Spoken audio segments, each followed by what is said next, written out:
Mary, Queen of Scots.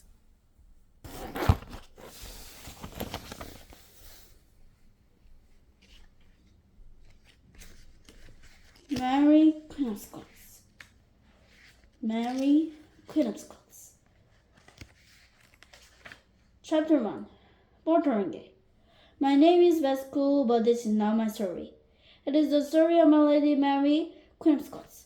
She wrote the story and then she gave it to me. I am going to give it to her son.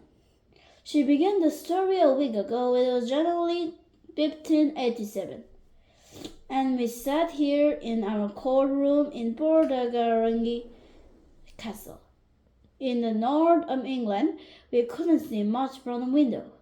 One or two houses, a river, some trees, some horses, and a road, that's all. The road goes to London, the home of Queen Elisabeth of England. Mary sat with her little dog in her hands and watched it all day long. No one came along the road. Nothing happened, so I watched Mary unhappily. Please, Your Majesty, come away from the window, I said. It doesn't help. No one is going to come. Queen Elizabeth can't do it. Queens don't kill queens. Don't they, Bess? Mary said. Then why are we here in this prison? Why am I not free? Why, Your Majesty? Because Queen Elizabeth is afraid of you. That's right, Mary said. She's afraid of me, and she hates me too. She hates me because I am beautiful, and she is not. Because I had 3 husbands, and she never married. And because many people, good Catholic people in England, France, Scotland, Spain, say that I, Mary, am the true Queen of England, not Elizabeth. And Elizabeth has no children, so when she's dead, my son James. She came away from the window and stood in front of me. James, she said quietly, my son, does he think about me sometimes? He was only 10 months old when I last saw him. It is nearly 20 years. Of course he thinks about you, Your Majesty, I said. You write to him often. How can he forget his mother? Then why doesn't he write to me? Mary asked. Does he want me to stay here in an English prison? No, of course not, Your Majesty, but he was a lot of work. Your Majesty, he is the King of Scotland, and he is not the King of Scotland, Bess, she said. Not maybe I'm that, remember that.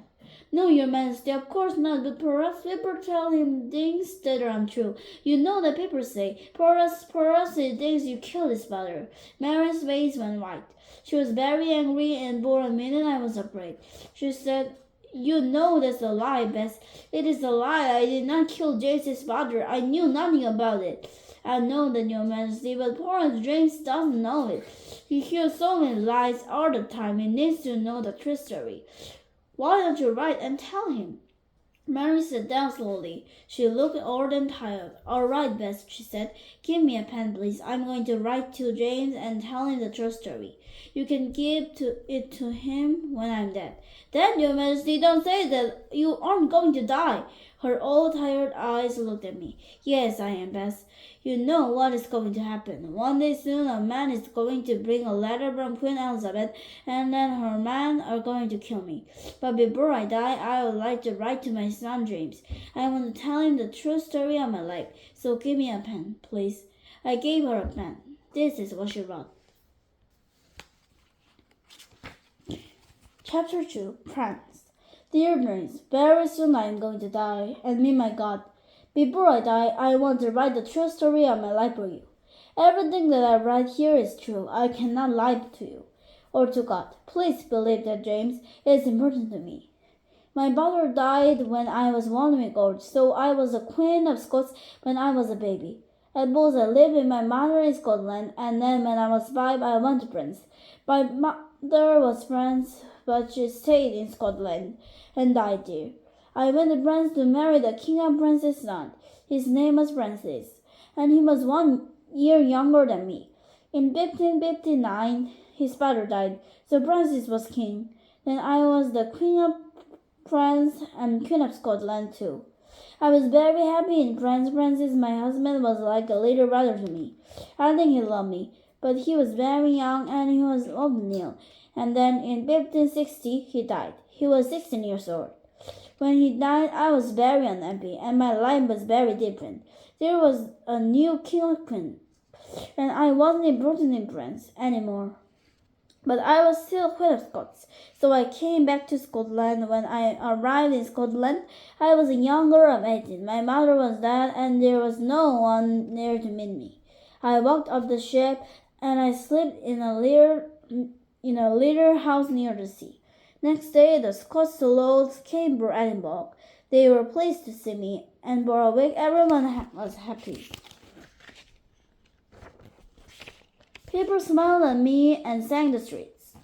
I think everyone liked me. Then the Sunday I went to church. James, my son, you are a Protestant and I am a Catholic. You are a good man and you love God. But your church and my church are enemies. I was born a Catholic and I am going to die a Catholic. I love God too. I hope you understand that. I am not going to change now. Then Sunday, people shouted angrily in the street. Your Majesty, said the Scots lords, Scotland is a Protestant country. You can't go to a Catholic church here. The Scottish people don't like Catholics.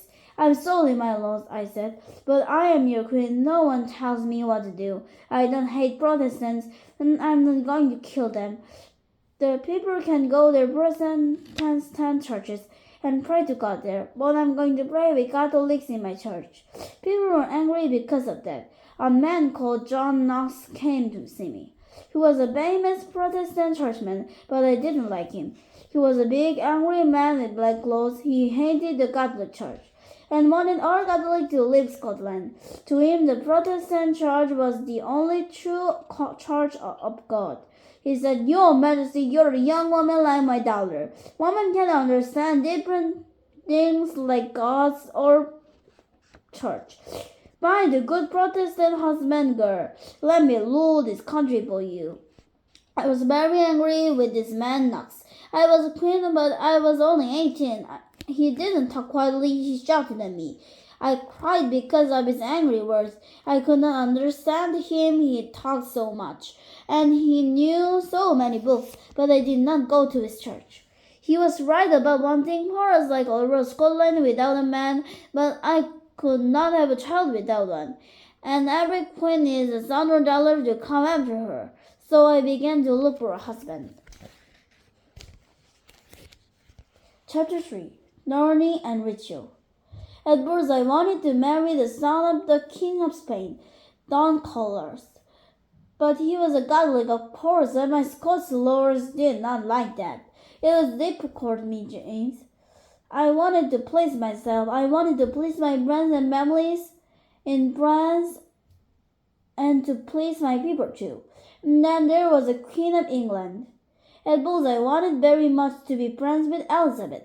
We wrote many letters and talked about a meeting between two sister queens.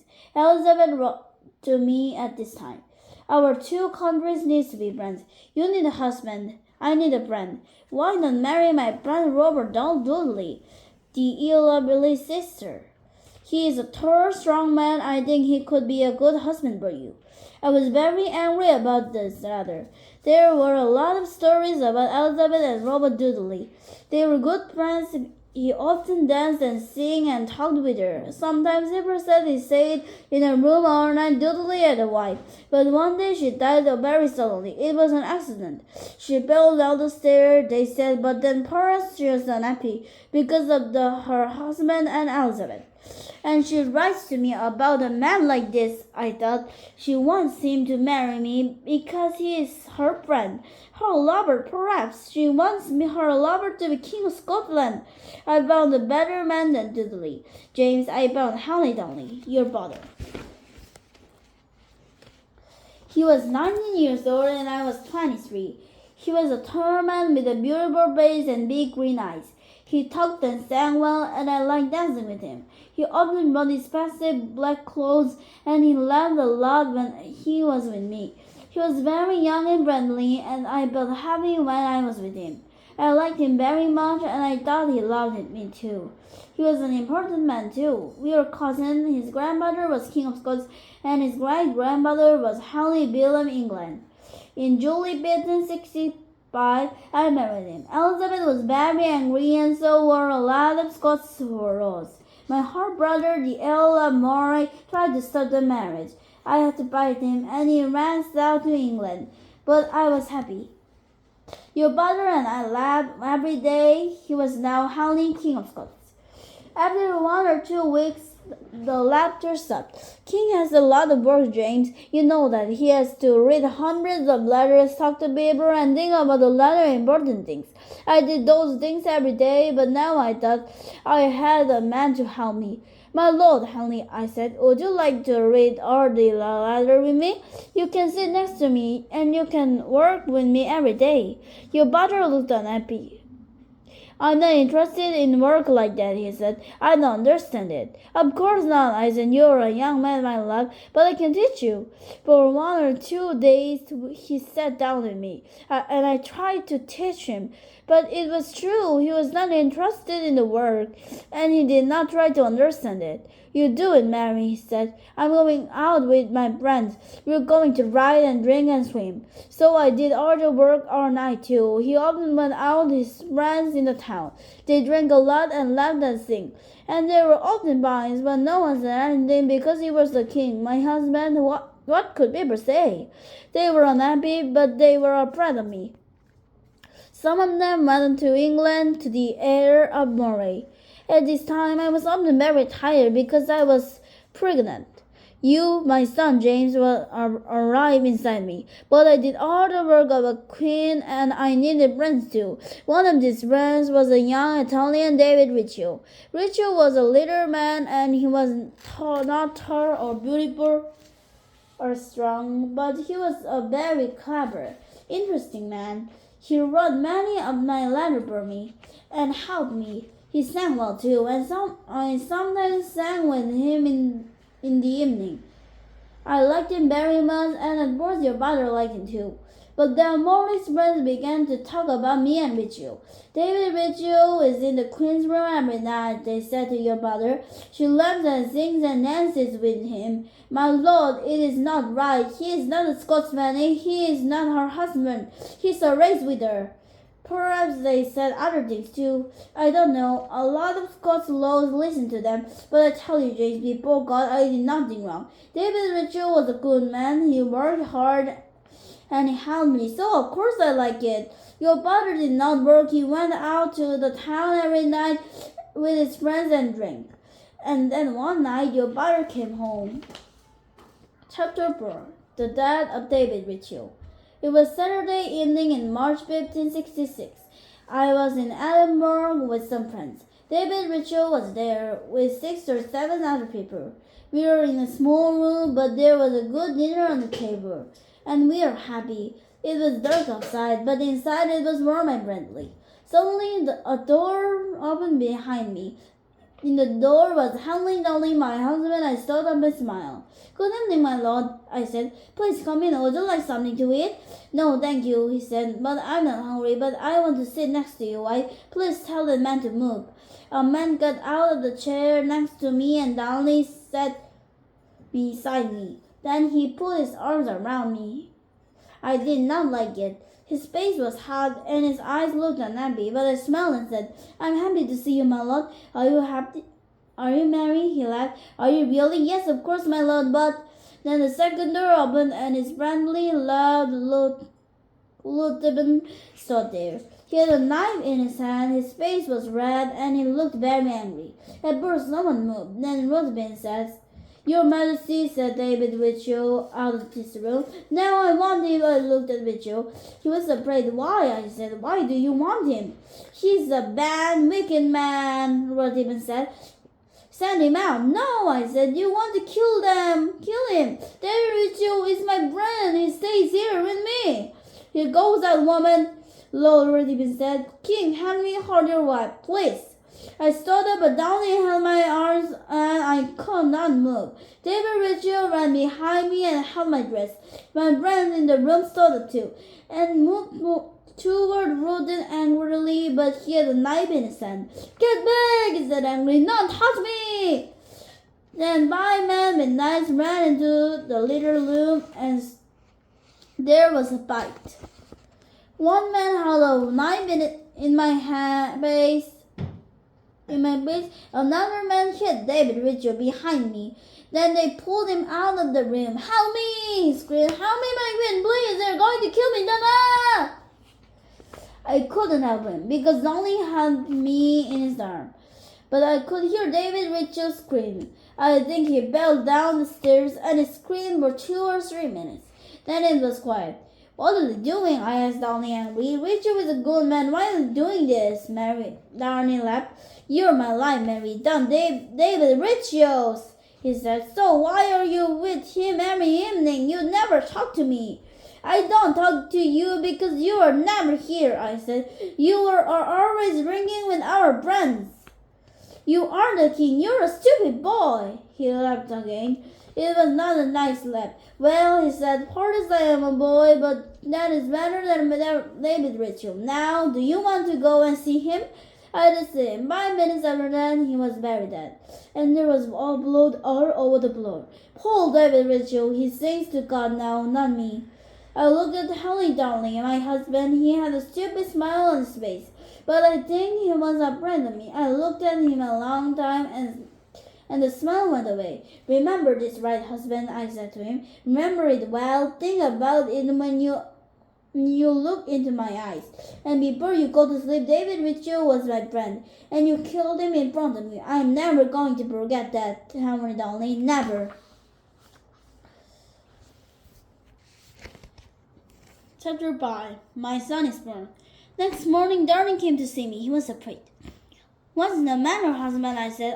"Why are you crying?" "Oh, Mary," he said. "I'm sorry, I was wrong. I helped those men to kill Rachel, and now the Eater Murray is back here with them. He hates me. I'm afraid they're going to kill me and you too.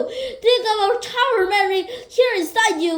He took me in his arms again. I was very angry. "I'm sorry, James, that this man was your brother. He was a stupid boy, not a man. He was tall and strong and beautiful, but he could never think like a man or a king." I said, "You know this man, honey. What do they want? They want our child, Mary. They don't want us. They're going to put you in prison. They don't want you to be queen. They want your child to be king or queen. I don't know what they want to do with me. Perhaps they want to be king too, without me," I said quietly. "Then you can do what they say, like a little boy." "Poor us, Mary. They said that yesterday, but now there's more right here. I don't know. I'm afraid. Please help me." He began to cry again. "What can we do?" "We can run away," I said. "We can leave Edinburgh quickly and quietly before Ruthven and his men stop us. Be quiet for a minute. I want to think." I walked up and down for 3 or 2 minutes. Then I said, "Holly, go back to these men. Tell them." "No, Mary, please, I can't. I'm afraid of them." "Listen to me, Harry, and try to be a man. Go and tell them I'm ill because of my child. Say I'm not angry with them. Tell them everything, anything, lie to them. Then tonight bring some men and horses here behind the castle." He went and did it. All day I waited in my rooms and listened. Then at 1 o'clock in the morning, Dolly and I went quickly down the stairs behind the castle. Some of my friends were there with horses for us. Quickly we rode away into the night. That was a very bad night. It was dark and cold. I was ill, and Dolly was afraid. "Come on," he said. "Ride faster, Roman. You're too slow." But I was pregnant, and it was cold and dark. We rode for 5 hours in the rain. "I can't, Mary," I said. "I'm ill. Think of the baby. I don't want it to die." "Why not?" he said. "We can always make another one." I'm sorry, but it was true. Your father said things like that, James. Then he rode away in front of me. Into the dark, I rode slowly behind with my good woman Beth Clue. In the morning, we arrived at Dunbar Castle. Darnley slept, and I wrote letters to my friends. Next day, Lord Bodwell came to help me. I liked him. He was a good, strong man. Soon I had an army of 8,000 men. Bodwell and I rode back to Edinburgh with the army. Lord Woodham died, and some of his friends ran away, but the Earl of Moray stayed. All the summer I ruled the country and waited for the baby. My husband stayed outside my room. I did not want to see him. No one did. Perhaps he drank with his friends, I don't know. And then on 19th June, in a small room in Edinburgh Castle, my baby was born. It took a long time, but at last you were in my arms, James, my son. I asked your father to come in. My lord, honey, I said, this is our baby. Look at him, my lord. Take him in your arms. He is your son. Isn't he beautiful? But your father did not love me, James. Very often after you were born, he slept with other women. I know that because he talks to everyone about it. I think he wanted people to know, and I'm sorry, but I do not think he loved you, James. When I took you to church and gave you your name, he did not come. He wasn't interested. But because of him, David Rachel was dead. I could never forget that. Never. Cricklefield. Chapter 6. I had a new man to help me now. The Earl of Bodville, a strong, clever man. He was older than me. He was not a boy like Darnley. He worked hard and he could think. He was a good fighter and he was not afraid of other men. Perhaps you are like him, James, my son. In general, your brother Darnley was ill in Glasgow. I went to see him and took him back to Edinburgh. He was unhappy and afraid of people and enemies behind every door. Poor stupid boy! He said he loved me again. I was angry, but I felt sorry for him too. He was very ill. It's number now, Harry, I said. You can sleep in the castle. No, not there, please, Mary, he said. I don't want to go into the castle. I'm afraid of it. But where do you want to go? I asked. Buy me a little house outside the town and stay with me there, he said. We can be happy there. So I bought him a small house called Cricklefield. Outside Edinburgh, he stayed there in a room upstairs, and sometimes I slept in a room downstairs.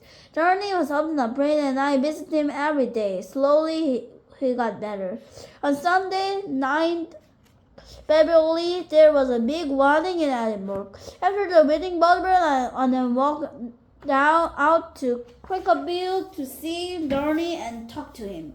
Everyone sang and laughed and was very happy. At 10 o'clock, I was tired. Good night, my lord, I said. I'm going downstairs to bed. Lord Bodwell put his hand on my arm. Your Majesty, he said, you can't sleep here now, don't you remember? People are dancing and singing in town tonight. Everyone wants you to go. Oh, yes, I forgot, I said. Of course, people want to see me there. So good night, Harry. Sleep here.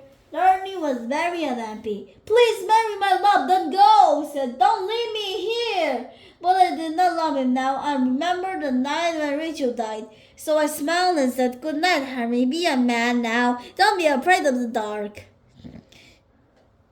Then I went downstairs with Lord Bodwell. Outside the house, we met at Bodwell's bed.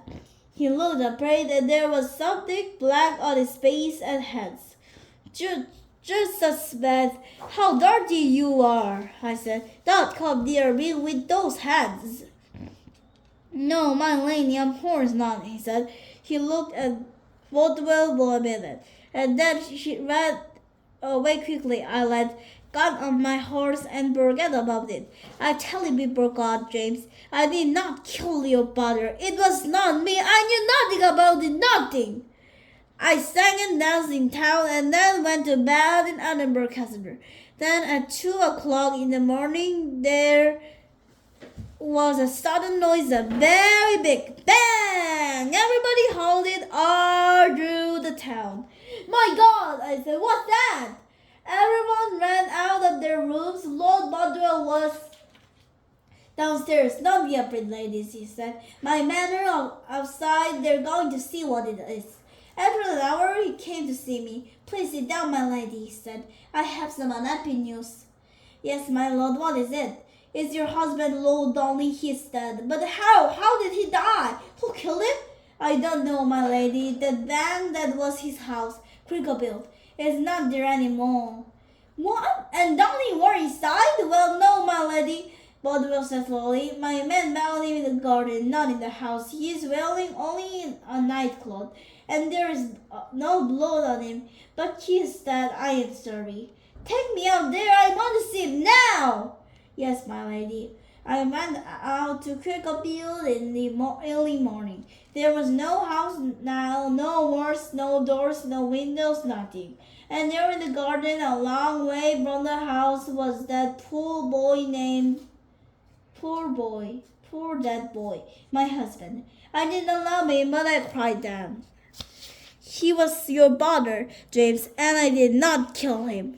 I don't know who killed him, but he had many enemies in Scotland. I was very afraid. I too had enemies, and I often sleep there. Perhaps someone wanted to kill me too. Chapter 7. Bodwell. Soon everyone in Europe heard the news. The Queen of France and the Queen of England wrote angry letters to me. Who killed the king? They asked. I was very unhappy at this time, James. We looked for the killers, but we could not find them. Please believe me, James. The Scots laws were difficult, men. Some were friends, some were enemies, but they changed all the time. Many people in Scotland said Bodwell killed the royal Dolly. I heard them. I was in the castle and in the town, but I never believed it. People in Edinburgh told horrible stories and pictures of Bodwell the same day that Dolly died. It was too soon. Paris Dolly's killer wrote this story about Bodwell after they killed Dolly. I don't think Lord Bodwell killed your father, James. He was a good friend to me in difficult times. He was a good, strong, clever man, and he worked hard. I liked it. A lot of women liked him, I think. 3 times that spring, he asked me to marry him. He had a wife, and I could not marry again so soon. I asked him to wait. Then on 24th April, I rode out of Edinburgh to the north.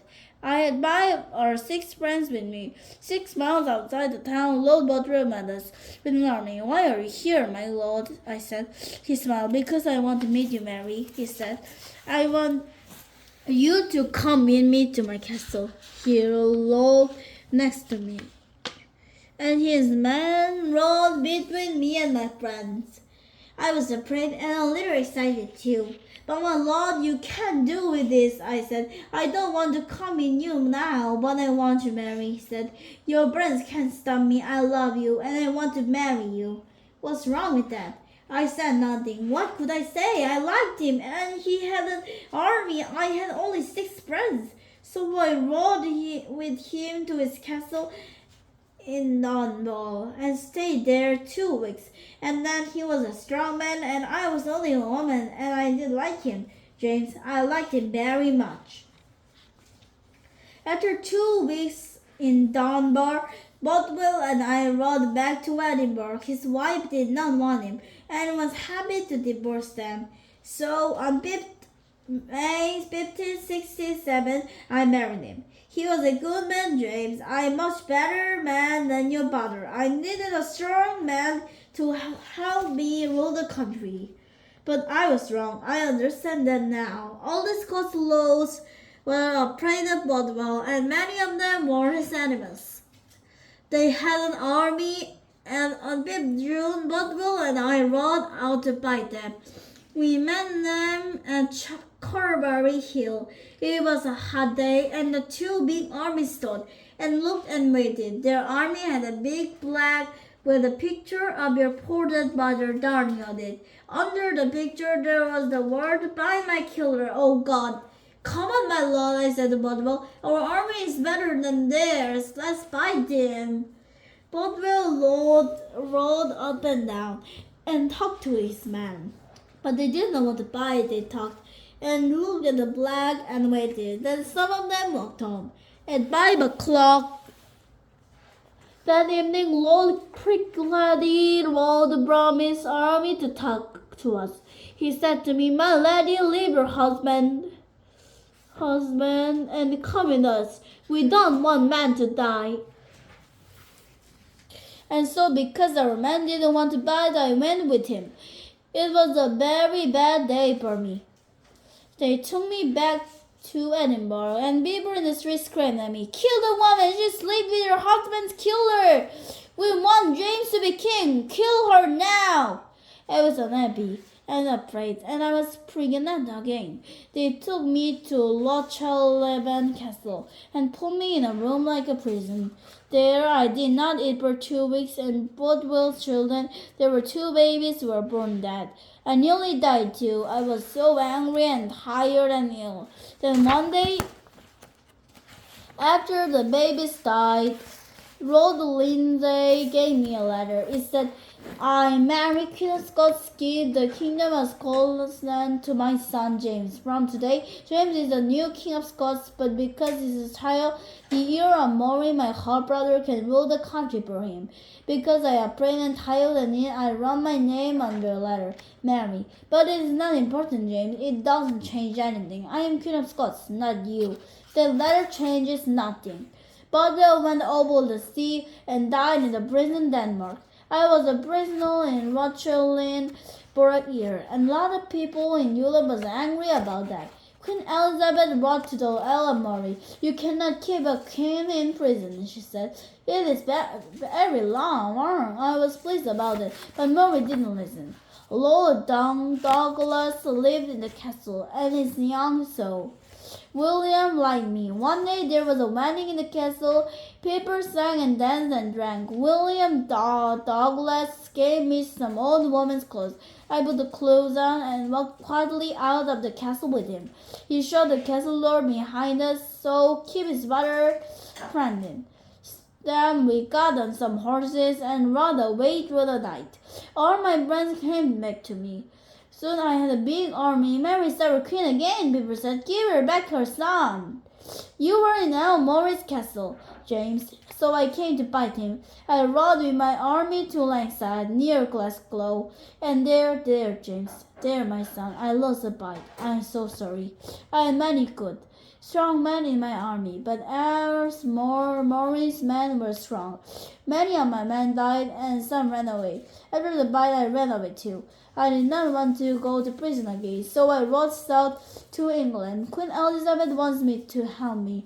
I thought she understands she right to marry, and she is a queen like me. I can come back to Scotland with the army, kill Murray, and buy my baby son James. I am in England, but I am free. I can try again. I was wrong about that, so very wrong. Chapter 8, England. Elisabeth didn't give me her army. She put me in prison. You know this, James. It is the true story of your life, not mine. I was 25 years old when I came to England, and I am 45 now, 20 years in English prison.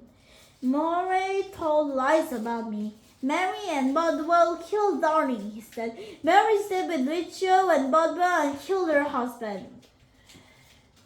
But it's not true. They are all lies, James. Wicked lies. They only said these things because I am a woman and a Catholic. And they don't want a Catholic queen in Scotland. They want a Protestant king. A king like you, James.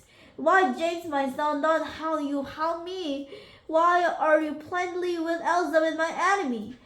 You don't want me back in Scotland, do you? You believe these lies, don't you? You talk to Murray and his friends every day, but they lied about me, James. Murray and his friends killed Rachel. They killed your father too. They stole my husband, Bodwell stole my son. Stole my son's love. I am sorry, James. Forgive me. Sometimes I get very angry and it's difficult not to be angry. When you are in prison for 20 years. Elisabeth didn't know what to do. Sometimes she believed Murray, sometimes she didn't. She was afraid to kill me because I was a queen.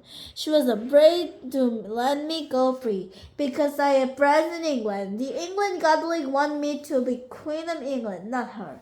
And she is the woman with no husband and no son, so she hates me too. Sometimes the English Catholic writes to me and asks me for help, and sometimes I wrote to them. Sometimes Elisabeth's men bind these letters. The English Protestant wanted to kill me because of these letters. You are a wicked woman, they said. You killed your husband Darnley, and now you want to kill our Queen Elizabeth. You're going to die. I did not kill my brother, I said. And when I came to England, I did not want to kill you, kid. I asked her for help. I wanted to go back to Scotland, but my laws. She put me in prison for 20 years. 20 years, my laws. I want to be free. Don't you understand that? When men write to me and try to help me, then yes, sometimes I write back. Why not? Is that wicked, do you think? They didn't listen. Of course not. They want to kill me. And so they write to Queen Elizabeth. And now I sit here in Fotheringay Castle and wait for her to answer. I do not want to die. James, my son, I do not want to live all my life in an English prison. I am old and tired of my life. Think well of me, James, my son. And Chapter 9. A Death. Queen Mary stopped writing then. Yesterday afternoon, 7 February 1587, we heard a noise outside our window. Mary looked out. There was a man there on the road from London. He had a letter from the Queen of England. In the evening, an Englishman, Lord Shrewsbury, came to see Mary. "I am sorry, my lady," he said, "but I have a letter from my friend. You are going to die tomorrow." Mary did not move. "When?" she asked quietly. "At 8:30 in the morning." He said, "I am very sorry, my lady." He went away. We did not sleep much that night. We talked and prayed to God, and she gave me her letter to her son James. "Give it to him, Bess, please," she said, "and tell him how I died." "Yes, my lady," I said. "And so now I am going to tell you, King James, this is how your mother died." At 6 o'clock she got up, prayed, and dressed. She put on a red petticoat first, then a black dress, and a white veil over the dress. The veil came from her head to her feet. She could see out through it, but we could not see her face. She looked like a woman on her wedding day. When the Englishman came, we went downstairs with her. Her little dog walked beside her under the veil, but the Englishman didn't see that. 6 of us went into a big room with her. 100 people stood and watched. A Protestant churchman came to talk to her. "My lady," he said, "pray with me." "No," she said, "thank you, but no. I was born a Catholic and I am going to die a Catholic. I think God understands that." She prayed for 5 minutes and then stood up. The executioner came towards her. He was a big, strong man with an axe and something black over his face. "I am sorry, my lady," he said. "I don't hate you, but this is my work. Please forgive me." "Of course I forgive you," Mary said. "I am old and tired, and you're going to open my prison doors for me. I am going to see God. Do your work well." Then she looked at me and her friends. "Don't cry for me, ladies," she said. "Please don't cry now." She could not walk to the block, so the executioner held her. He took up her white veil, and then he took up her black dress and put it on the floor. She stood there in her red petticoat with a smile on her face. Then the executioner put something over her eyes. "Very sorry." Mary put her hand on the block. "The Lord my God is my one true friend," she said. "I give my life, O God, into your hands." Then the executioner lifted his axe once, twice, "O God," 3 times, and her poor head fell on the floor. It was very quiet in the room after that. It was a little thing, a head of very little thing, but there was so much blood. Blood on her red petticoat, blood on her black dress and her white veil, blood on the executioner's shoes, blood all over the floor, blood everywhere. We all looked and said nothing. The executioner put down his axe and stood quietly. And then Mary's little dog came out from under her bloody dress and veil, and walked slowly and heavily through the blood toward her head. "My lord, the story of your poor mother's life finishes here. Her friends cried for her, but that is how your mother died. She died like a queen, a good lady, and a famous queen, Mary, Queen of Scots."